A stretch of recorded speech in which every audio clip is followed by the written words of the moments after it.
Premièrement, il s'est avéré que la scène de crime était fausse. L'immeuble est quand. L'immeuble est quand. Deuxièmement, il s'est avéré que le mode opératoire n'était pas le bon. Champion de la plaidoirie, Maître Charles Tchungang déclare haut et fort: Amogo Belinga est innocent dans l'affaire Martinez Zogo. L'éminent avocat, membre émérite du barreau du Cameroun, expose avec éloquence les raisons qui l'ont poussé à prendre la défense de l'illustre homme d'affaires camerounais, maître incontesté du groupe L'Anecdote. Quand vous avez affaire à une institution d'État, à moins de ne pas prendre en considération nos institutions nationales, nous avons compris très vite, lorsqu'on a impliqué des membres du gouvernement, qu'il y avait autre chose que cette affaire. Selon Maître Charles Tchungang, Amogo Belinga, figure controversée de l'économie camerounaise et mania du groupe L'Anecdote, est totalement étranger à l'affaire Martinez Zogo. C'est en toute conviction qu'il a choisi de représenter ce prévenu dans l'affaire liée au meurtre du regretté journaliste et ancien chef de chaîne de Amplitude FM. C'est avec la conviction que l'hypothèse de ce que le garde des Sceaux, le ministre des Finances, M. Amogo Belinga, ait pu se concerter pour décider de l'assassinat d'un journaliste était impossible. Maître Tchungang, dans une déclaration poignante lors de l'émission Club d'élite diffusée le dimanche 3 mars 2024 sur la chaîne télévisée appartenant à Amogo Belinga, exprime sa compassion envers les magistrats impliqués dans l'affaire Martinez Zogo.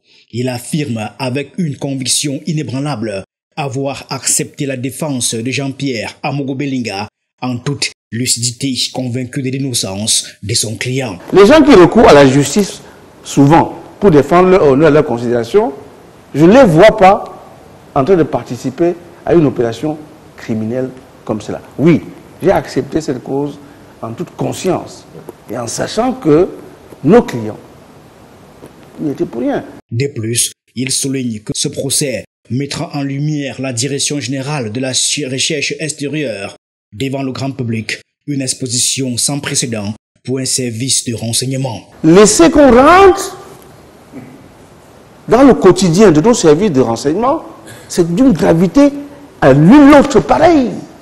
Aucun État organisé ne peut accepter cela, parce que c'est la mémoire de l'État.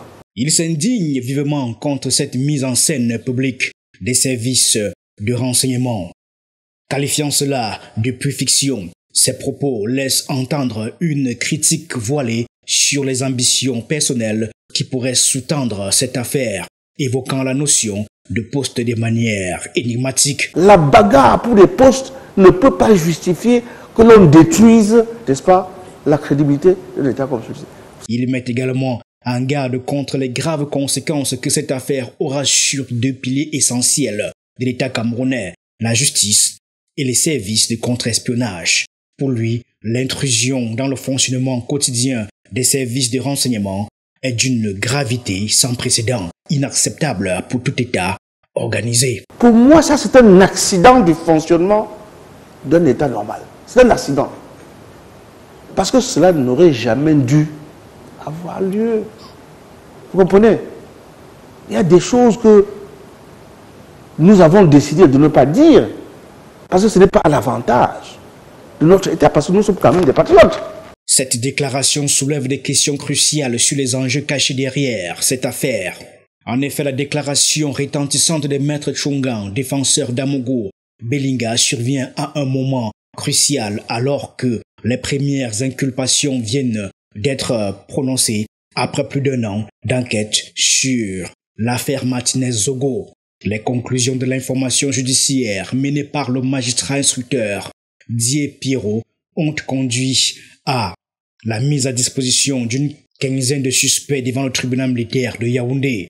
En tête de liste figure l'ancien directeur général de la Direction générale de la recherche extérieure, la DGRE, le commissaire Maxime Ekoeko, l'ancien directeur des opérations de la DGRE, le lieutenant-colonel Justin Danwe, ainsi que l'homme d'affaires et mania des médias, Jean-Pierre Amogo Belinga, sans oublier le journaliste et ancien directeur des médias du groupe L'Anecdote, Bruno Bidjan. Il nous arrive de défendre des gens qui sont coupables. Mais dans la présente affaire, avant d'accepter la cause, parce que ce n'est pas automatique, nous avons eu des entretiens avec nos deux clients. Des entretiens distincts. L'un avec M. Amougou Bellinga et l'autre avec Bruno Bidjan. Ces personnalités sont appelées à comparaître publiquement afin que toute la lumière soit faite sur cette affaire. Cette étape marque un tournant majeur dans cette affaire complexe et sensible et soulève des questions cruciales sur les ramifications et les enjeux entourant le meurtre de Martinez Zogo. Vu la manière dont on distribuait l'information relativement à cette affaire, c'était tellement grossier qu'il était inimaginable que ce scénario puisse prospérer. L'affaire Martinez Zogo prend ainsi une dimension inattendue. Le mania des médias Jean-Pierre Amougou Bellinga, promoteur du groupe L'Anecdote, et l'ancien directeur des médias du même groupe, Bruno Bidjan, se retrouvent donc inculpés pour leur implication présumée dans le meurtre de cet homme des médias. On nous a donné la scène de crime. On nous a donné le modus operandi. On nous a donné le faux mobile. Nous vérifions ces 3 points. Le magistrat en charge de l'instruction dans cette affaire reconnaît ainsi Jean-Pierre Amougou Bellinga coupable de complicité dans les actes de torture ayant précédé la mort de Martinez Zogo. Quant à Bruno Bidjan, journaliste et ancien directeur des médias du groupe L'Anecdote, il est inculpé pour conspiration de torture, d'arrestation et de séquestration de la victime. Vous savez, je ne suis pas venu ici plaider cette affaire. Je suis venu donner une opinion, pour éclairer l'opinion face à cette avalanche de contre-vérité.